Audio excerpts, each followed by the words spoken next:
Hey everybody, this is Rudy Sarson with The Dash, and today's guest is my dear friend, Teddy Zigzag Andreadis. Hey Rudy, how are you, man? Really, really good. You know, you and I, we've been in a semi-official band. We toured together with Project Rock. Project Rock, that's correct. That it was mainly for Russia. Right. Oh, Russia only. That's Russia only, yeah. But we played all of Russia. Yeah. Yeah, and the, one coast to the other, all the way to Kamchatka. That's right, where you can actually see Sarah Palin waving at you. Sarah Palin waving at us. It's as close to Alaska as it gets. The next body of land is United States. Yeah, Alaska, the Straits. That's right. Yeah. Amazing. I mean, we've been there, and as a matter of fact, first thing I asked when we got to Kamchatka was, "Where is the vodka factory?" Right. Because they Kamchatka. That's the vodka. Nobody knew what the hell we were talking about. The best vodka. And they have apparently they had all those installations. Remember they were talking about submarine installations and all that. I was like, remember we went to that dinner in a log cabin. Russian dinners. God, I mean, oh my God. It was like a steam room dinner. It was like in a log cabin, and like the next room behind us had like a steam room or something in here, right? Yeah. And I was like, why is it so friggin' hot in here? And they serve like this. I mean, you walk in, and the table is full of food. Yeah. You have no idea what it is. No, absolutely. And a lot of vodka. Vodka. A lot of vodka. Yeah. And then we eat a little bit, and then everybody goes, well, I didn't go. Yeah, me neither. No way. Neither. Yeah. Plus, they give you robes. Well, they give you robes, and the steam thing is where they hit you with the tree limbs, the little twigs or something. Yeah, the shrubs or something. I go, well, I don't want to. Why do I want to do that? I'd rather just sit here and eat and drink. It's like this is after the show. After the show, right. 3:00 in the morning. We're like, all we want to do is go to sleep. Oh my god. I mean, I've got so many fun memories of playing that band. What was it? The last tour we did was like 5 years ago. Yeah, like and then that's when Simon Wright was in it. That's right, because James Kotak, who was the drummer originally in Project Rock, along with Carrie Kelly and Tim Ripper Owens. Tim Ripper Owens, that's vocals. Right. That's right. Great singer. And for those interested, we did songs from each other's bands. That's right. We did some Guns N' Roses, Scorpions, and Judas Priest. And, I know. And then a couple of originals were thrown in. Yes, later on. Yeah. And it was pretty amazing when you think about it. We go to Russia, and you're treated like you're the Beatles. Yeah, remember there were cities there where the older gentlemen would come out with their families and stuff. And they wanted to meet real American rock stars and how it helped them through the bad times in Russia and stuff. Because I mean, I come from a communist country, and I know that rock and roll is outlawed. That's correct. While Russia was still officially a communist country, rock and roll was outlawed. You know, and to share the stories of these people, the older people coming, it was blew my mind, and I was very taken by that. Like I would just sit back and listen to you and an older gentleman talk about, man, your band, when you play with Ozzy or when you play with Quiet Riot, really helped us through these dark times. And I'm like, wow, man, how unbelievable I actually that played is. In Russia in St. Petersburg, 1994, with Whitesnake. First time I ever played in Russia. At the White Nights Festival. I did White Nights with Jeff Baxter. What year was that? Wait a minute. I was there. With Skunk Baxter? Was in 94. You guys played on a boat? We lived on a boat. You lived on the boat? It's the same year as... That's the same year. Same year as the OJ car chase, right? Yes, exactly. Well, I was there. Because, and I know it is, because I was sitting with David and the rest of the band, in the lounge of, I forgot the airline we took from Seattle. We had to fly from LA to Seattle to St. Petersburg. And we're sitting there, and the chase is going on. Oh, right. I watched it on the boat. We stayed in a boat because they kept all the bands on a boat because they didn't want the American bands that didn't know the lay of the land to veer too far out of the hotels. So they put us on this. It was a giant ocean liner that was just docked, and I watched it in my little berth. Room. We stayed in a hotel. In a hotel. We had a guide. I was playing with Jeff Baxter and. Kind of a bunch of unknown artists I didn't know, but we were just backing up this woman who was dating a Secret Service guy that Jeff Baxter knew, and they all came. No, he was like a general. I'm sorry, he wasn't a Secret Service. He was a general and he was dating, or he was managing this. I think she was Spanish or Brazilian, a singer, and she was the artist. And the weird thing is, day of the show, she decided not to come out of her room. No. Yeah. So what'd you guys do? We just got up there and played. I sang, the bass player sang, and we did a long train run-in with Jim Baxter.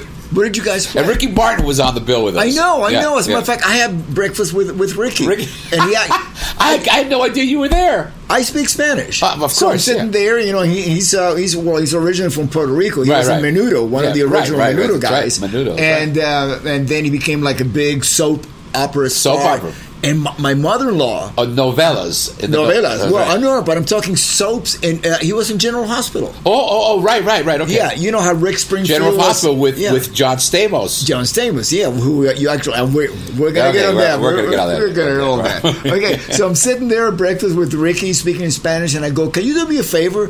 Can you do a message for my mother-in-law? She watches you on the show. Now, how did you record it? Well, actually, it was 1994. Okay, so you recorded on a camera. A camera, right. Yeah. I had a video camera, so he did a little video for Ruth, and that was so sweet of him. What a talented man. Oh. Super talented. But let's get back to your trajectory. Oh, my God, you play with so many people. I had no idea. That blows my mind that you were in White Nights the same. Yeah. And I don't think I knew you, though. No. I didn't know you yet. No. But I knew Jeff Baxter, and yeah, of course. I knew that he's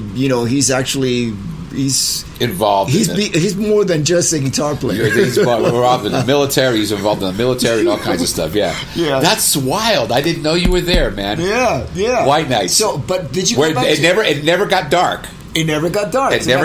We landed around midnight, and we went straight to a party, and it was like daylight. White Nights, daylight. But that only happens like for a certain amount of time. July 24, 26. Yeah, we were on the boat like 4 o'clock in the morning. I remember, and just looking out my window, I'm going, man, it's not going to get dark, is it? Never got dark. No, that's why it's called White Nights. White Nights. And you know who else was there? Mr. Big. Oh, yeah, that was so many playing with his drummer, Pastor. Also played. Yeah, right. So many. But did you ever play in Russia with Guns N' Roses? No. The only other time I was in there was with White Nights. And White Nights Festival, and then Project Rock. Right. Now let's go back to like the very, very beginning, because you've had an illustrious career. It's pretty illustrious. You started in New Jersey. I started in New Jersey, let's say, and I used to do, clubs and stuff like that, and played with some of the local talent. We used to play same clubs as Springsteen down in Asbury Park. He used Stone Pony, right? Stone Pony. Yeah, before they added on the bigger room in the back, but he used to come in. Southside Johnny and the Asbury Jukes used to use our gear. On Sunday nights, we would leave our gear at the club, and they would come in and use our gear. Anybody else from that band made it? Boy, that's a long time. From any of your buddies? They all decided to stay in Jersey? Is that what? You can still make it. Stay in Jersey. So. Look up Bon Jovi. I went. That's funny that you mentioned that, because I went back to one of my high school reunions, which I don't go to a lot of those things, but I went to one, and I think it was like my 10 or 15 year reunion, and I remember going. I had this really, really cool looking girlfriend, and I was the only one that had moved out of state.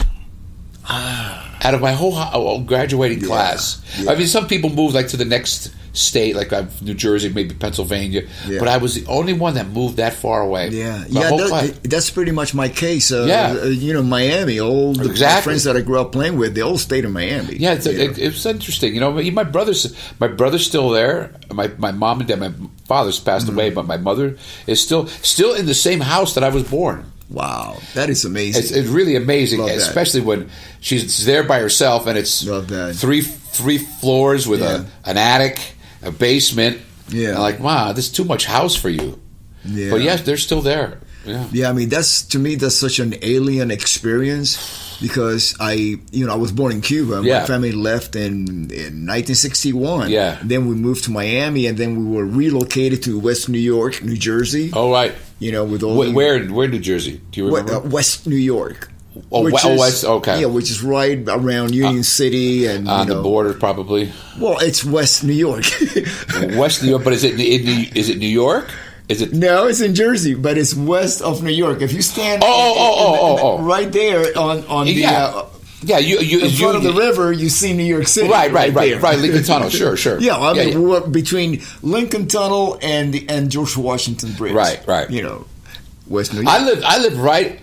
The 287 freeway, which was the outer bridge that went into Staten Island, I live right there. My brother's house is still there, and all the years I lived there, I never knew that if you went across that bridge, you'd go into Coney Island. Yeah. Never knew it. Yeah. I would say, Ma, I'd like to go to visit Coney Island. She was, well, just take the bridge. I went, what are you talking about? Yeah, Coney Island's right there. Yeah. Like, I've lived here all these years and never knew it.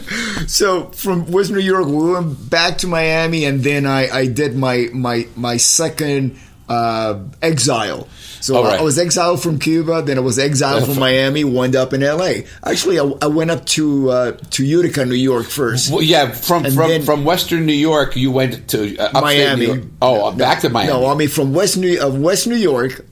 New Jersey. Right, New Jersey. I went back. My family moved down to Miami. Well, weren't you in Miami? You came from Cuba to Miami, and then so you went back to Miami. And we actually moved like the next building. Really? Yeah, it's like we were in this building on the corner, and then we moved to the one right next to it. Oh, that's funny. The middle of the block. That's funny. And then from there my parents bought a home. Yeah, so we did have a family home growing up. But then my brother and we moved away, and eventually they sold it because my dad retired. And the house was in Miami? Yeah, that happened in Miami. And then my dad retired, and he didn't want the upkeep of the house. It was just my mom and dad. So they sold it and moved to an apartment. What the house would have been worth these days, huh? Yeah. And meanwhile, I basically have been a resident of Los Angeles since 1975, 76. Yeah, that's about when I came out. When